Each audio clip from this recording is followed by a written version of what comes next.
Right now, while you're watching this video, someone just bought a piece of your future.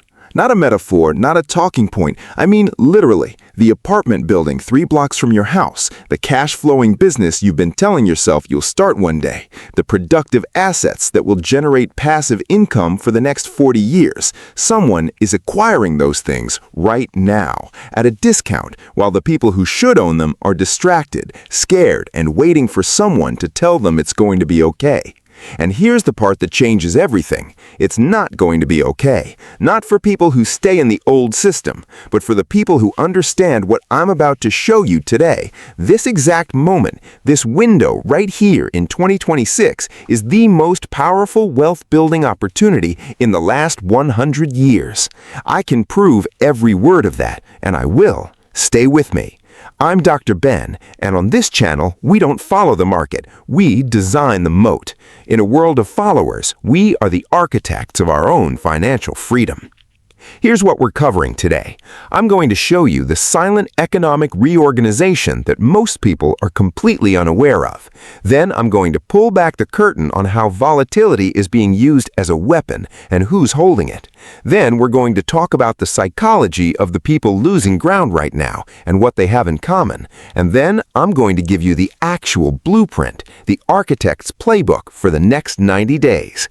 And before we get into it, I need one thing from you right now. Not after the video, right now. Drop a comment below. What is the one asset you refuse to lose? The thing you are protecting at all costs? I want to flood this section with answers because the collective intelligence in this community is genuinely one of the most valuable resources you have access to. What are you protecting? Tell me below. Now, let's build. I want to start by asking you to set aside everything you've been told about the current economy. The recovery projections, the rate forecasts, the optimistic analyst commentary. Set all of it aside, because what I'm about to describe is what's actually happening at the structural level, and it looks nothing like what the financial media is showing you. Most people believe we're in a temporary downturn, a rough patch with a correction on the other side. They are waiting, and that specific psychological posture of holding still and expecting a return to normal is the single most expensive decision they will make in their financial lifetime. There is no going back to normal. Let me show you exactly why. The combination of two forces, AI-driven labor displacement and the hyperinflationary spike that ran through 2025, didn't just damage the old financial system, it made it obsolete permanently. AI didn't take jobs, it eliminated entire economic categories: mid-level analysis, customer coordination, logistics oversight, content verification. These weren't roles that got automated, they were rungs on the middle-class ladder that simply ceased to exist. And the productivity gains from eliminating them, every dollar of that went to the institutions that owned the AI, not to workers, to owners. Now stack that on top of what inflation did to savings. The average savings account yielded 4 to 5% last year. Sounds reasonable until you measure it against real purchasing power erosion, not the sanitized CPI figure, but the actual cost increase in housing, healthcare, energy, food, and the digital infrastructure people now require to function professionally. Your money wasn't growing in that account, it was being systematically eaten alive, slowly enough that most people didn't feel it, fast enough that the damage was compounding. This is what I call the invisible ceiling, the mathematical trap where traditional savings instruments are structurally incapable of preserving purchasing power in a world where the real cost standard is set by digital assets, intellectual property, and energy, not consumer goods. Here's your first value checkpoint for this video. Write this down or screenshot this moment. The invisible ceiling is not a temporary condition. It is the permanent new baseline. Any financial strategy that doesn't account for it is already obsolete. Now, here's where this gets psychologically interesting. Inside this exact same economy, looking at the exact same headlines, there are two different kinds of people operating with two different orientations. The first group is waiting for rates to settle, waiting for housing to correct, waiting for a market signal, waiting for permission that will never arrive because the conditions that would produce it no longer exist. The second group, and this is you, or this is who you're becoming by watching this, has already registered something that the first group can't yet accept. The old financial playbook wasn't just disrupted in 2025, it was burned deliberately, and the people who lit that fire are already operating under a new one. The question is whether you're going to get your hands on that new playbook, or whether you're going to be written into it as a resource. Here's where most people change the channel, because what I'm about to explain sounds like a conspiracy theory until you look at the actual mechanics, and then it stops being a theory entirely. The volatility you're experiencing right now is not a market accident. It is a designed mechanism functioning exactly as intended. I'll explain how. Central bank digital currencies, or CBDCs, are no longer a future concept being debated by economists. They are being piloted, tested, rolled out in controlled frameworks across multiple major economies right now. And what CBDCs represent at the infrastructure level is something genuinely unprecedented in all of monetary history. Money that can carry restrictions on how it's spent. Money that has a built-in expiration date. Money that can be frozen, redirected, or canceled by a centralized authority with no court order, no public vote, no warning. Now, combine that with algorithmic interest rate management, systems where rate decisions can be executed faster than any human committee can convene, and you have a liquidity control mechanism of extraordinary precision. Here's the sequence. Rates rise sharply. Suddenly, leveraged retail investors hit margin calls. Mortgaged homeowners can't service their debt at the new rate. Small business owners with variable rate credit lines start making survival decisions. And the universal response to that kind of financial pressure is the same regardless of who you are. People sell. They sell exactly the assets that institutional capital has been quietly positioning to absorb: real estate, business equity, intellectual property, tokenized productive assets, the things that generate cash flow across decades. This is the liquidity trap, and it is not a theoretical risk. It is operating right now at scale in every major market. And the legislative layer confirms it. The concentration of residential and commercial real estate in institutional hands has accelerated beyond anything recorded in modern economic history. Combine that with the consolidation of intellectual property under major technology conglomerates and the quiet erosion of individual property rights through new zoning frameworks, digital licensing structures, and AI content ownership legislation. And what you are witnessing is the most significant structural transfer of productive assets in generations. Second value checkpoint. The three mechanisms driving this transfer are CBDCs, algorithmic rate management, and legislative asset consolidation. Understand all three, and you understand the entire game. Most people only see the surface. You just went 3 levels deeper. This isn't bad luck. This isn't a glitch. This is intentional architecture. And the only question that matters is, are you one of the designers, or are you one of the materials? I want to stop here for a moment, and I want to speak directly to some of you watching, because I know that some of you followed the rules. You saved consistently. You contributed to your retirement accounts. You did what the certified financial planners recommended. You did what your parents taught you. You did everything right. And you are still losing ground. Month by month, year by year, you are working harder and falling further behind. I want you to hear this clearly. That is not your failure. That is the predictable outcome of a system that was specifically designed to funnel disciplined, patient savings into institutional expansion. You didn't fail the system failed you, by design. But, and this is where I'm going to challenge you with the greatest respect, staying in that same pattern now, after you understand what's actually happening, is a different kind of choice, and that choice carries consequences. The safety trap is the single most powerful wealth suppressor operating in the middle class right now. It's the psychological mechanism, deeply human, completely understandable, that equates familiarity with safety. Low-yield instruments when real inflation is running hot. Traditional index exposure heavily weighted towards sectors being actively disrupted. Savings held in accounts inside the very system that is being restructured around you.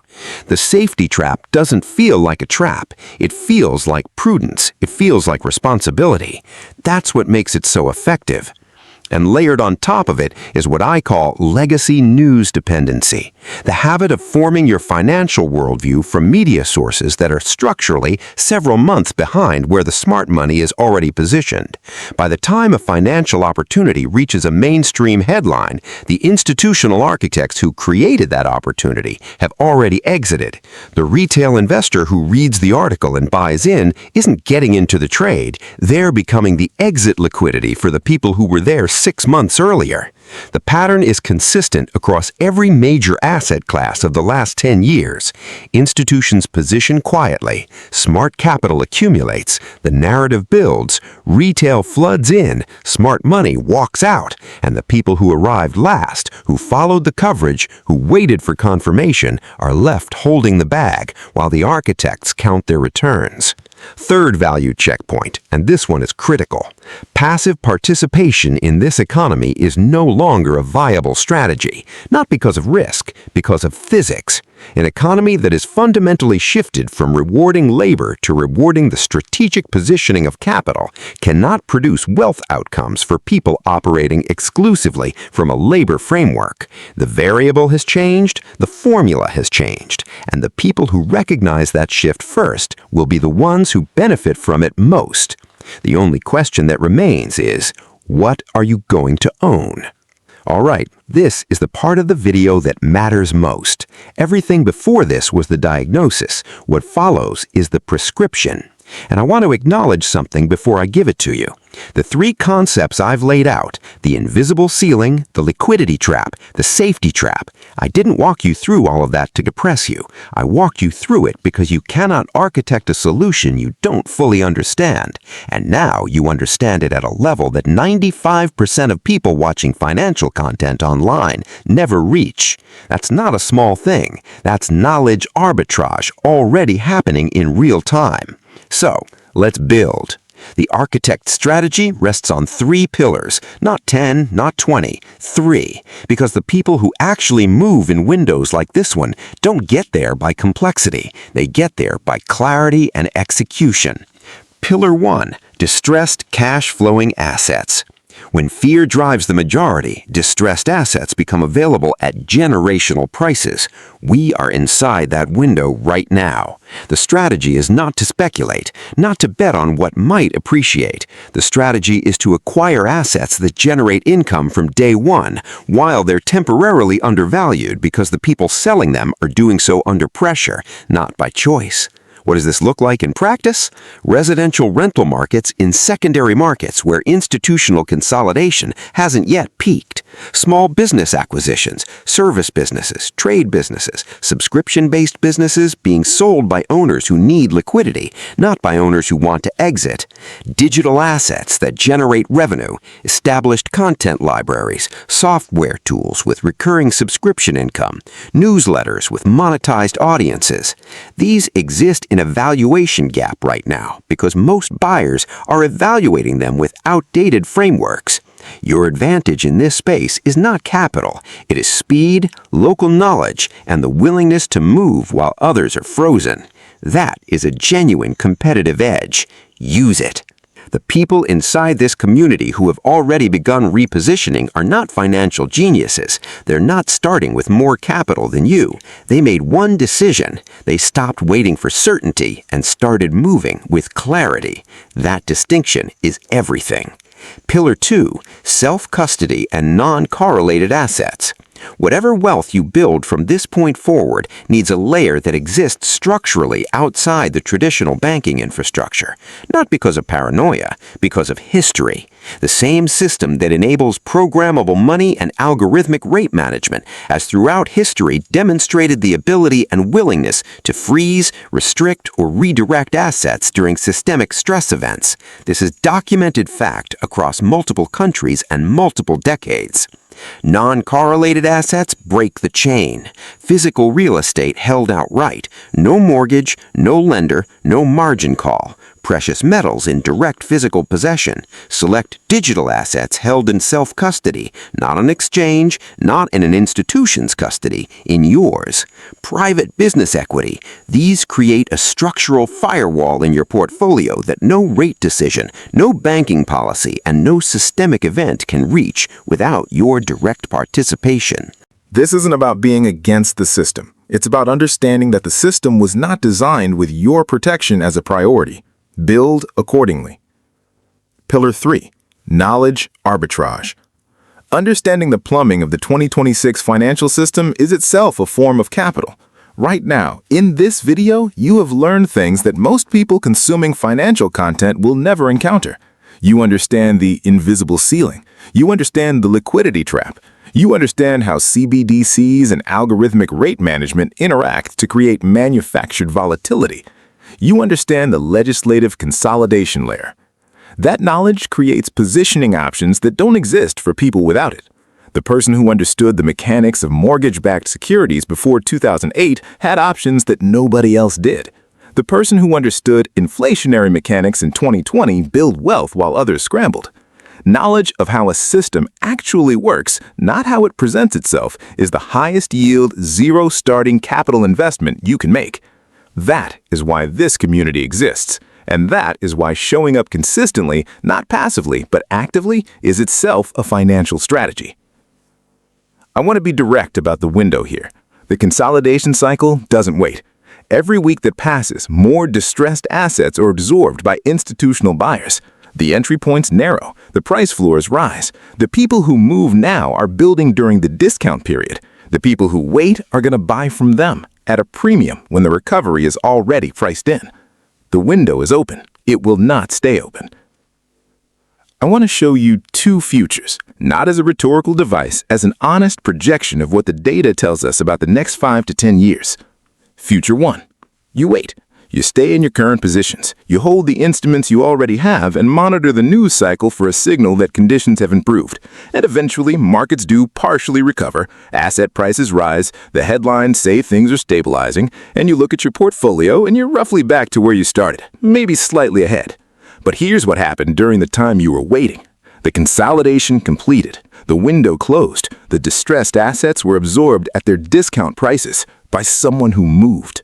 That someone now owns income-generating assets that are appreciating in a recovered market. The gap between your position and theirs didn't close during the recovery. It became structural. It became generational. You recovered to the starting line. They built an estate. Future 2, you move. Deliberately. Not with recklessness, with the structured intentionality of someone who has decoded the moment and has a plan. In the next 90 days, you do 4 things. 1. You identify one distressed cash-flowing asset within your accessible capital range, and you begin the acquisition process, not the research phase, the acquisition process. 2. You move a meaningful, deliberate portion of your liquid savings into non-correlated self-custodied assets that exist outside the banking infrastructure. 3. You commit to 90 days of intensive knowledge acquisition in the 3 specific domains reshaping the 2026 financial landscape: digital asset infrastructure, private market structures, and CBDC legislative implications. 4. You build one income stream that is not contingent on your labor hours. 1. To start. Just 1. That is the architect's 90-day checklist, and it is not a fantasy. It is not a get-rich-quick framework. It is the systematic repositioning that separates the people who look back on 2026 as the thing that broke them from the people who look back on it as the thing that built them. The long-term consequence of this moment is not subtle. We're in the early stages of a multi-decade consolidation. Every year of inaction increases the barrier, not just in capital terms, but in access, in community, in information proximity. The people who build now will own assets purchased during the discount window. The people who wait will buy from them at market rate. Let me leave you with a final frame. Every productive asset on Earth, every piece of real estate that generates rent, every business that generates cash flow, every royalty stream, every piece of intellectual property is doing one of 2 things for you right now. It is either the collateral for someone else's expansion, or it is the foundation of your own sovereign, multi-generational estate. Every dollar sitting in a low-yield account while real inflation runs is collateral. Every month of inaction in a consolidation window is collateral. Every information gap, everything that people across the table from you know that you don't, that is collateral too. Or it is the foundation of something you designed, something you built with intention and clarity and the willingness to see the system for what it actually is, something that outlives you, something that doesn't depend on your employer's goodwill or a government's fiscal discipline or a bank's solvency. We are living inside the greatest wealth transfer in modern history. It is happening right now, today. It doesn't come with a warning label. It will not be announced. It will be quiet, systematic, and complete before most people understand what just happened. You understand what's happening. The architects always did. Before this video ends, 3 things, and I mean right now, not after you've closed the tab. First, the comment. I asked you at the start of this video to tell me the one asset you refuse to lose. If you haven't answered that yet, do it now. That comment section is one of the most concentrated rooms of intentional wealth builders on this platform. The answers you'll find there and the conversations that come from them might be worth more than the video itself. I read every one. Drop it below. Second, if something in this video shifted your perspective, share it. Not from my views, because there's someone in your life right now who is going to be on the wrong side of this transfer. Someone who is waiting, who doesn't know what you now know, and who would move if they had this information. Share it with them. That's not a small thing. That's a real act of generational service. And third, and this is important for what comes next. Next week on WealthForge, we're going deep into the specific non-correlated asset classes showing the strongest positioning metrics for the 2026 consolidation cycle, with real acquisition case studies, real numbers, and real frameworks from people already inside this window. That video is going to be dense with actionable intelligence. If you're not subscribed and notified, you will miss it. And I genuinely believe it is the most practically valuable thing we've published this year. Get subscribed, turn on the bell, and I'll see you there. Remember, we don't follow the market. We design the moat. In a world of followers, we're the architects of our own freedom. Stay sovereign. I'll see you in the next one.